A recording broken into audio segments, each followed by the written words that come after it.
He is a thoracic surgeon for Kaiser Permanente Northern California and at UCSF Department of Surgery. Dr. Jeffrey Velotta, welcome to America Trends. Thank you, Mary. Happy to be on. I am really happy that you're here today because I was, preparing for this interview and doing a lot of research, and so many questions came to my mind because, we just came off of National Breast Cancer Awareness Month. I'm still wearing my hot pink. And it seems like there's a lot known about breast cancer, or there is a lot of awareness. Everyone knows pink and everyone knows they need to get mammograms, or we think they know. But when I came to reading about what you do and lung cancer specifically, I thought I have a lot of questions, and I don't think it's as commonly, the awareness is not out there as much about screening and causes. I mean, I think people know cancer comes from smoking cigarettes, and that's all we need to know. But I'm sure that there's more to it than that. So I'm happy that you're here to talk to us today.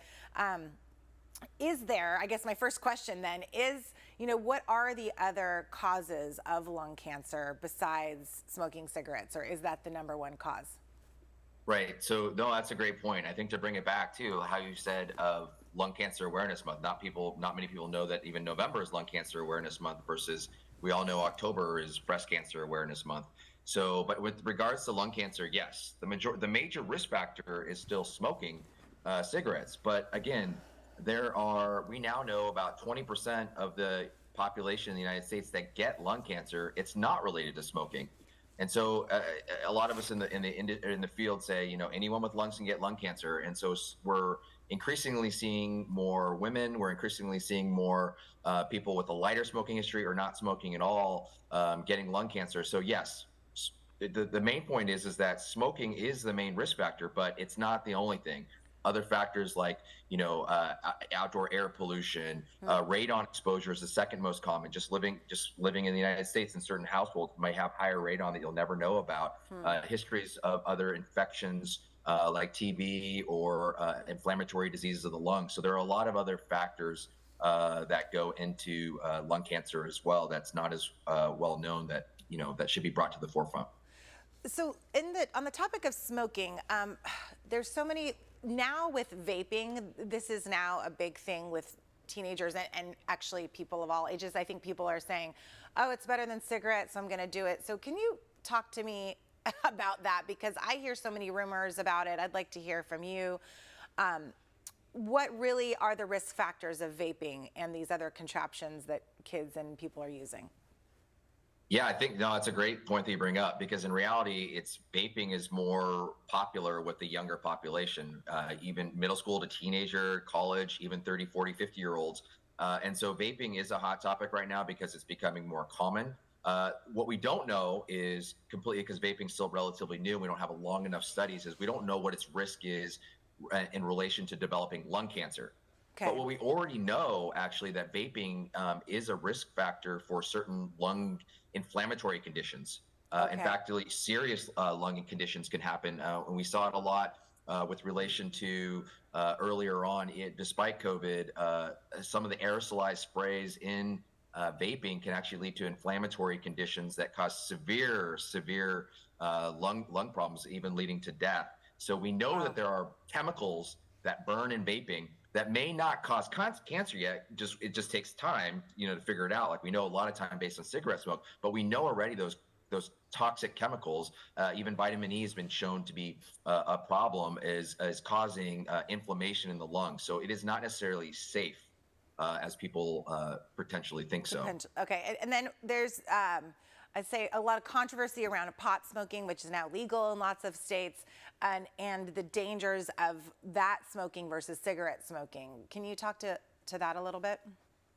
Yes. So again, pot smoking, marijuana, we still don't have a direct causal relationship between that and, say, lung cancer. But what we do have some information on, and there is some recent literature on with regards to pot smoking and especially vaping, is when you add the vaping chemicals that are normally in your vaping pen, plus the pot or the marijuana, depending on where it's from, whether it's natural, synthetic, or what, and a lot of it's natural. Well, we know that a lot of the natural marijuana has fungus in it.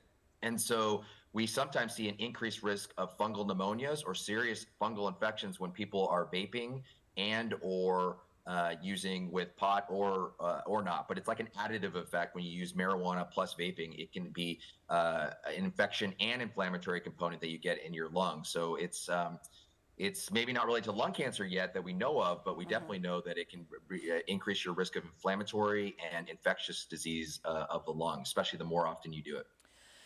Yeah, I mean, it seems to be a concern. I have teenage daughters, so, we talk about this a lot, and there's just a lot of misinformation out there. So I'm glad to hear it from your mouth of how dangerous it is. And maybe, like you said, we don't know about cancer, but other serious issues.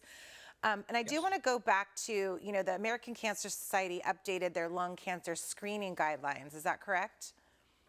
They did just recently, just announced it on the day of the Lung Cancer Awareness Month. So they just updated it, which is really exciting, yesterday, November 1st. So talk to me about lung cancer screening. Like I mentioned, breast cancer screening, mammograms, this is something women and men all seem to know about and talk about it. It's kind of common knowledge. But as far as lung cancer screening, is that something, you have to have a history? And actually, this was another question I had. Is it hereditary? So lots of questions here. Talk to me about the screening and who would be eligible for the screening. Yeah, so that's one of the main things is that breast, colon, cervical cancer, that's been out for decades. Lung cancer screening just became mainstream with the USPSTF in 2013. So it's a relatively new test. And the other issue with lung cancer is it's not as simple as getting a colon cancer test or a breast mammogram. It's you have to take in not only age, but smoking history. And so the key highlight here for the American Cancer Society that a lot of us in the field are very excited about is that they expanded it from instead of 55 to 74 years old, they've expanded the age group to if you're male or female from 50 to 80 years old. And then if you have, instead of a 30-pack year smoking history, you can have a lighter smoking history. You can have a 20-pack year smoking history, or you currently still smoke. So it's broadening the population by we think about 5 million people. So that's huge. And then the biggest pointer is, and again, this may be too technical, but for us lung researchers and lung clinicians, the biggest factor that I see making a huge difference to make it more simple to get who qualifies for lung cancer screening is that they took the quit years away. So when you last quit smoking, currently the current guidelines, you're only eligible if you quit smoking within the last 15 years. So that means if you smoked a long time ago, 20, 30 years ago and quit, even though you may have a smoking history, you don't qualify for lung cancer screening. You will not get paid or you cannot get reimbursed for that in the United States. The American Cancer Society is taking that away. So now it's a little bit simpler. They expand the age gap that you can get screening, and then they lessen the amount of smoking history that you have. And regardless if you quit 40, 50 years ago, they're saying it doesn't matter. And that's what a lot of the newer data is showing. So that really helps us expand and make it easier for clinicians out there in the community to screen people and to tell you if you're eligible or not. So tell me, we only have about 2 more minutes and I have so many more questions for you, but tell me, what does the screening entail and where can people go to get the screening? Right. So the main thing, the misnomer is that people think it's actually just a routine chest x-ray. Well, the studies will show it's not an x-ray. It's actually the screening test is an imaging test called a CT scan of the chest. No contrast, very quick 5 to 10 minute test, very minimal radiation, will not cause an increased risk of cancer or anything like that long term. Very easy. The issue about where and access is something that a lot of us are working on. Sometimes in the rural country part areas where you don't have access to the mainstream cities, it's a little bit more difficult. So you do have to go about. That's what the American Cancer Society is trying to get better access. But essentially, the majority of major healthcare providers and insurance companies, including Medicare and mostly even Medicaid, will cover that. So you can go to your local doc, your primary care doc is where you should start out with, and then they can refer you to a lung cancer screening program. But that is something that we are working on.